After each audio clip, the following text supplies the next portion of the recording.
Welcome to the channel. I'm Dr. JWA, theologist since 1994. I'm in my series entitled Immigration Saturation, when hospitals became the waiting room of population policy. In the previous episode, I examined how roads and infrastructure began physically revealing immigration saturation before government spoke honestly about the long-term consequences of population growth beyond absorption capacity. Well, hospitals became one of the first places Australians felt the pressure emotionally. And I'm coming off the outline for 1 second, viewers. In Victoria, Jacinta Allen introduced a policy for hospitals where Indigenous Australian First Nations people were allowed direct entry, access into and past people waiting in casualty areas. I'm pretty sure that's what she at least proposed, that Indigenous people did not have to wait in the emergency area or anything like that. They were immediately sent through. Very interesting policy, to say the least. And then she went against the vote of the Australian people and introduced the voice, the elements of the voice down in Victoria as well. Very unruly politician, to say the least. And that's based on decisions that were made. There's a whole heap of other stuff that's just out of order in that state. But anyway, hospitals became one of the first places Australians felt the pressure emotionally. I'm back on the outline. Not because doctors and nurses suddenly stopped caring. Not because healthcare workers failed. But because systems designed around one population reality were gradually asked to carry another. Waiting rooms grew fuller. Ambulance delays became familiar headlines. Emergency departments stretched beyond intended capacity. Self-exhaustion deepened. Patients waited longer, not only for treatment, but increasingly for certainty itself. And something heavier was unfolding underneath the statistics. Healthcare was becoming one of the clearest emotional contact points between immigration saturation and ordinary Australian life. Because hospitals are where the nation encounters vulnerability directly. When public systems begin struggling there, the public feels the strain personally, not abstractly. And this series does not place migrants on trial as persons. It places governing authority under examination, not judgment. Because when government rapidly expands population intake, while hospitals, staffing pipelines, emergency capacity, local clinics, aged care systems, mental health services, and regional infrastructure are already strained, pressure does not disappear through optimistic language.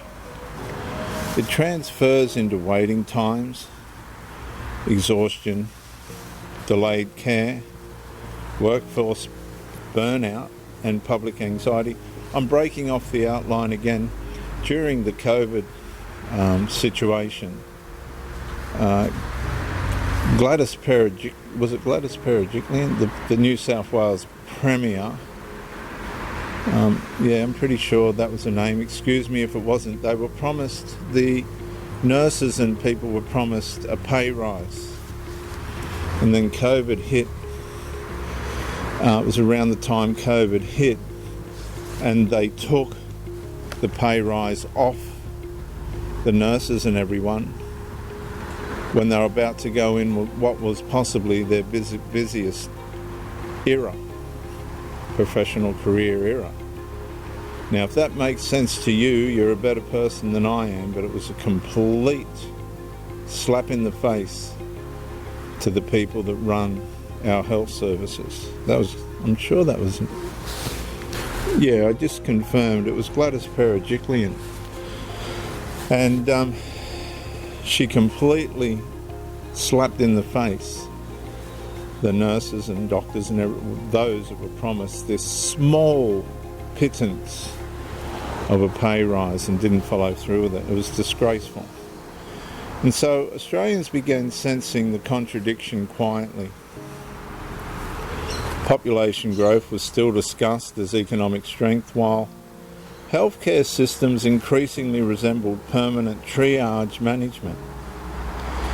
Expansion remained politically celebrated, while frontline systems absorbed the consequences operationally.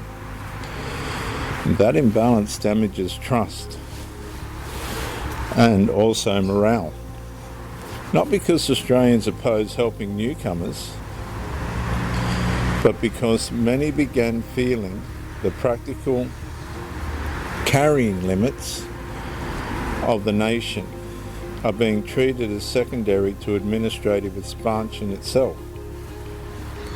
Then another fracture emerged beneath the hospital pressure. Assimilation became more difficult inside overloaded systems. Rapid population growth can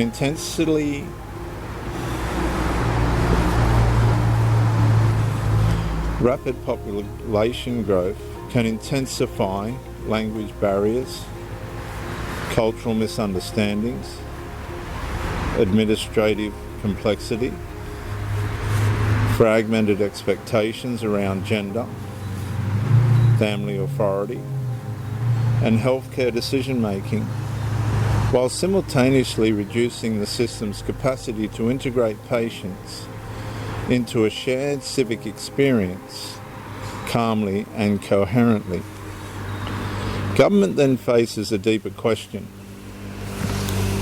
Is immigration policy being aligned with realistic healthcare, absorption, and social integration capacity, or are institutions increasingly expected to absorb complexity indefinitely while public discussion remains morally restricted? And that's where sociological fatigue deepens. Australians begin feeling emotionally compressed inside systems they once trusted instinctively. People become less certain that services designed around the national household still possess clear limits, stable expectations, or sustainable capacity.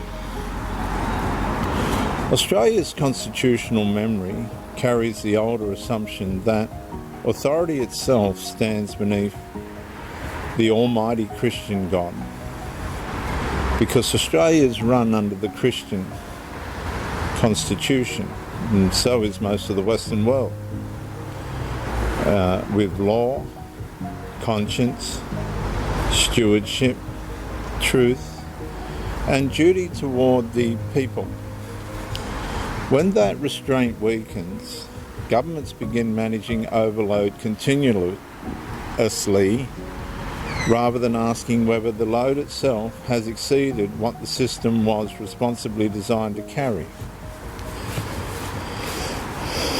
The listener does not need hostility. The listener needs disciplined sight. Who expanded obligations faster than healthcare readiness? Who ignored the long-term relationship between migration, intake, infrastructure, workforce limits, and public trust? Who treated strain as emotional overreaction while frontline systems quietly entered permanent exhaustion? And so the therapeutic aspect of this series is truth restores proportion. It separates compassion from unsustainable expansion, healthcare from ideological management, and lawful immigration from growth detached from institutional carrying capacity. Hospitals reveal more than sickness. They reveal whether government still believes public systems exist primarily to protect the people already entrusted to their care. And this is my closing statement, viewers, and I ask you to listen to it very carefully. The scandal's not merely that waiting times increased. The scandal is that authority expanded the national load while expecting Australians to emotionally normalise healthcare conditions, increasingly shaped by saturation rather than stability. I'm Dr. JWA, theologist since 1994. Like and subscribe to encourage me to do more. Comment to educate me, and share to help somebody else. I'll see you in the next episode, when schools were asked to absorb what government would not explain.